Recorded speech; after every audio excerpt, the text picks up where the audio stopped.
Assalamualaikum warahmatullahi wabarakatuh.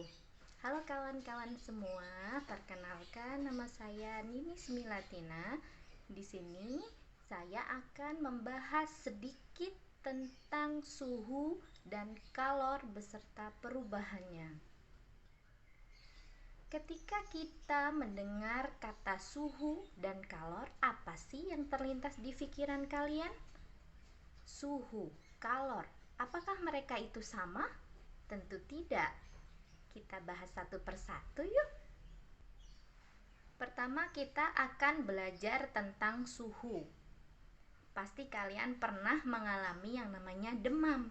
Saat kita demam, ibu kita atau ayah kita akan memegang kening kita menggunakan telapak tangan atau punggung tangannya. Untuk apa? Untuk mengetahui suhu badan kita. Kemudian yang berkaitan dengan suhu apalagi? Kedinginan, kepanasan, dan sebagainya. Nah, yang saya sebutkan tadi adalah segala sesuatu yang berkaitan dengan suhu. Lalu apa sih suhu itu? Suhu adalah ukuran atau tingkat panasnya atau dinginnya suatu benda. Kemudian, apakah saat kita demam dan ibu kita memegang kening menggunakan tangan kita mengetahui ukuran suhu tubuh kita? Tentu saja tidak, karena suhu ini memiliki alat ukur tersendiri. Alat ukur suhu namanya termometer. Nah, termometer juga banyak sekali macamnya ya kawan-kawan. Yang pertama, ada termometer untuk mengukur suhu ruangan. Kemudian ada termometer untuk mengukur suhu air. Ada juga termometer untuk mengukur suhu badan. Satuan suhu itu ada beberapa macam. Ada derajat Celcius, ada Fahrenheit, Reaumur, dan Kelvin. Namun di sini kita belum membahas tentang perhitungannya dulu. Kita akan lanjut ke pengaruh suhu. Ya, ternyata suhu itu berpengaruh dalam kehidupan kita sehari-hari, termasuk pemuaian. Pemuaian itu sendiri dibagi menjadi 3 jenis. Yang pertama ada pemuaian panjang, yang kedua pemuaian luas, dan ketiga pemuaian volume. Oke, kita bahas satu persatu ya teman-teman. Yang pertama ada pemuaian panjang. Apa sih pemuaian panjang itu? Pemuaian panjang itu terjadi pada suatu benda ketika terkena terik panas matahari, dia akan bertambah panjang. Contohnya pada kawat. Pasti kita sering melihat kabel telepon atau kabel listrik dipasang kendor. Kenapa? Karena untuk mengantisipasi terjadinya pemuaian pada siang hari saat terkena sinar panas matahari. Ketika malam hari, ketika cuaca dingin, kabel tersebut akan mengendor, dan ketika siang hari terkena sinar matahari, cuaca panas, kabel tersebut akan mengalami pemuaian sehingga bertambah panjang. Jika tidak dipasang kendor bagaimana? Kabel tersebut bisa putus ketika terkena sinar matahari.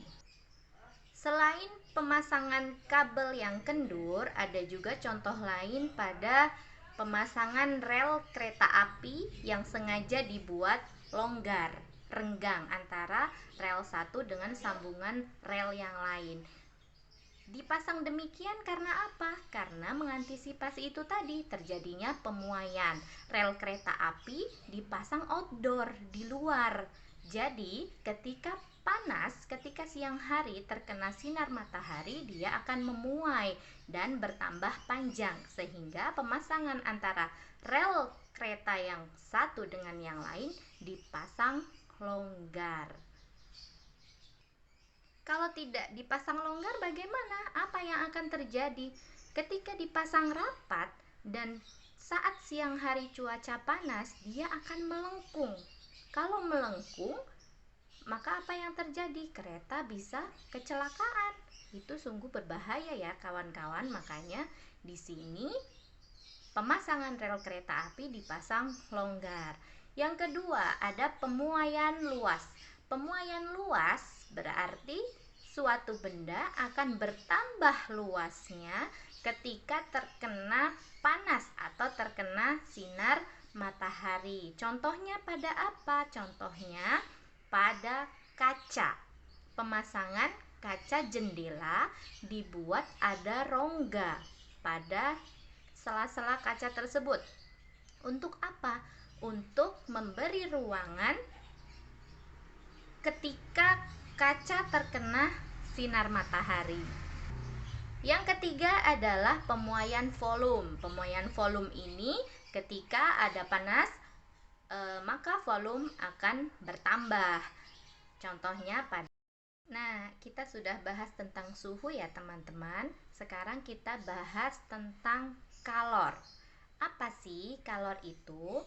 Tadi saya sudah jelaskan di awal jika suhu dan kalor adalah dua hal yang berbeda. Suhu adalah tingkat panas dinginnya suatu benda, sedangkan kalor adalah energi yang berpindah dari suhu yang tinggi ke suhu yang lebih rendah. Perpindahan energi itu disebabkan oleh suhu tadi. Nah, ternyata tubuh kita ini adalah mesin kalor. Bahan bakarnya adalah makanan yang kita makan. Saat kita makan, badan akan melakukan metabolisme untuk mengubah makanan yang kita makan tadi menjadi energi dan menjaga suhu tubuh kita agar tetap hangat. Ketika kita berenergi, maka aktivitas kita menjadi lancar. Pengaruh kalor dalam kehidupan sehari-hari. Kalian pernah nggak sih memegang es batu dengan kedua tangan kalian? Apa yang kalian rasakan? Ya, dingin. Dingin sekali. Nah, itu terjadi karena apa? Karena ada perpindahan kalor dari tangan kita atau dari tubuh kita ke es batu tersebut.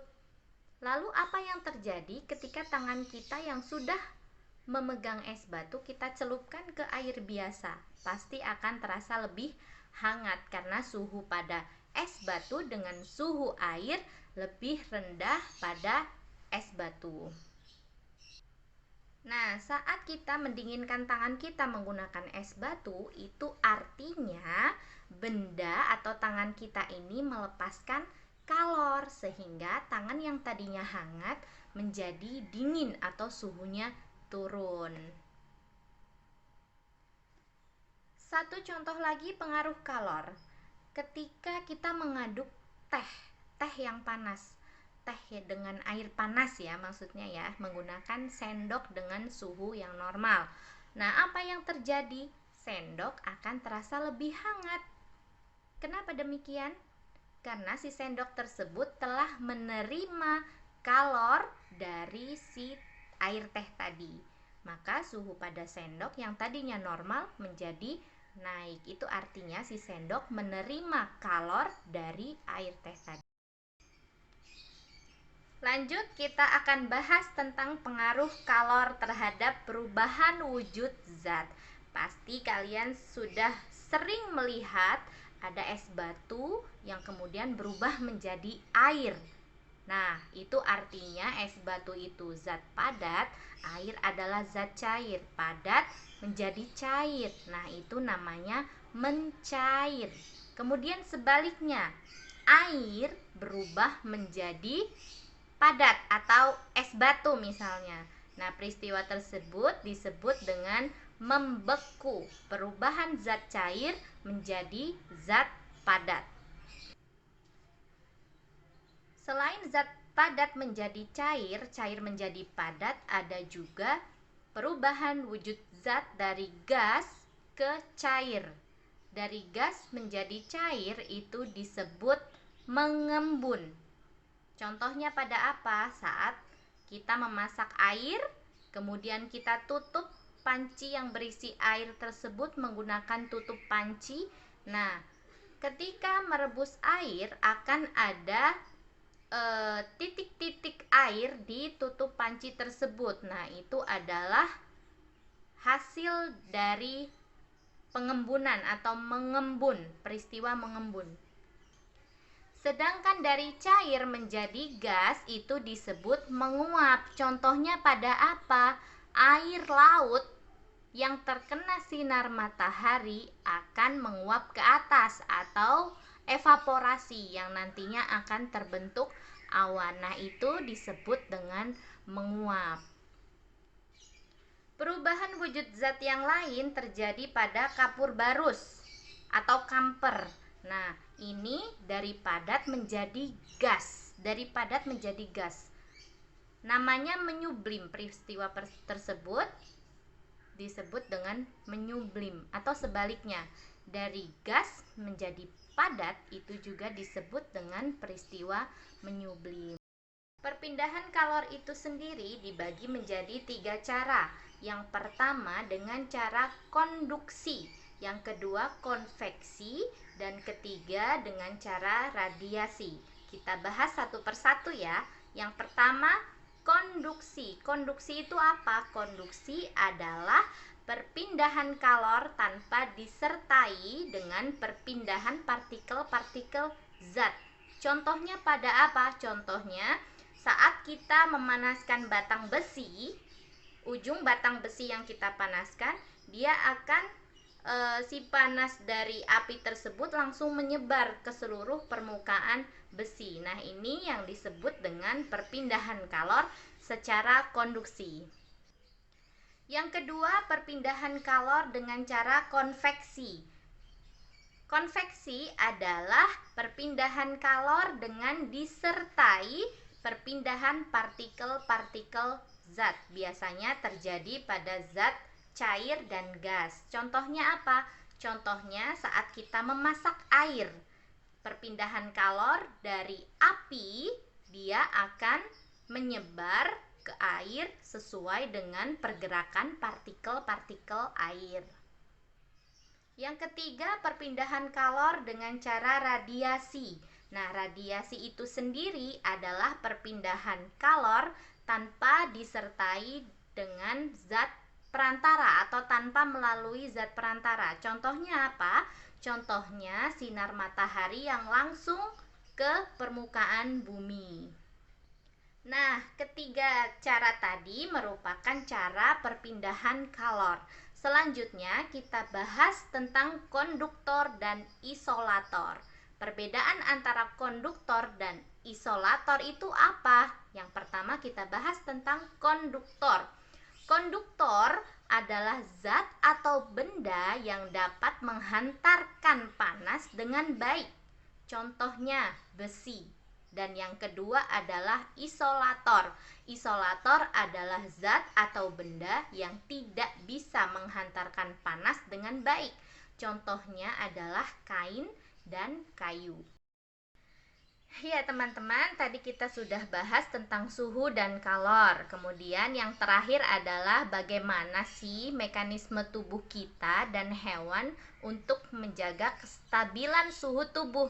Yang pertama kita bahas pada manusia. Manusia saat dia merasa kedinginan pasti akan menggunakan selimut yang tebal, jaket, shawl, dan sebagainya. Itu adalah upaya untuk menjaga kestabilan tubuh. Selain itu apa? Saat kita kedinginan biasanya tubuh akan menggigil. Nah, menggigil ini adalah respon tubuh untuk menjaga kestabilan suhu tubuh kita. Yang kedua, misalnya pada saat kita kepanasan. Saat kita kepanasan, biasanya kita akan mengeluarkan keringat. Nah, keringat itu tadi yang menjaga kestabilan suhu tubuh. Selain berkeringat, saat kita kepanasan, kita bisa melakukan aktivitas misalnya berenang, berendam, menggunakan kipas angin, AC, dan sebagainya. Sedangkan pada hewan, contohnya pada kadal. Kadal termasuk jenis reptil yang biasanya dia suka berjemur. Ternyata kadal suka berjemur ya. Untuk apa? Untuk menjaga kestabilan tubuhnya. Saat cuaca dingin, dia akan berjemur untuk menghangatkan badannya. Dan saat terik sudah terlalu panas, dia akan melindungi dirinya dari sinar matahari agar tubuhnya tidak mengeluarkan panas secara berlebihan atau overheating. Yang kedua, misalnya beruang kutub. Beruang kutub ini memiliki bulu yang tebal karena dia tinggal di tempat yang sangat dingin. Nah, bulu yang tebal tadi akan menjaga kestabilan suhu tubuhnya. Oke, baik, sekian, terima kasih dari saya. Kurang lebihnya mohon maaf. Wassalamualaikum warahmatullahi wabarakatuh.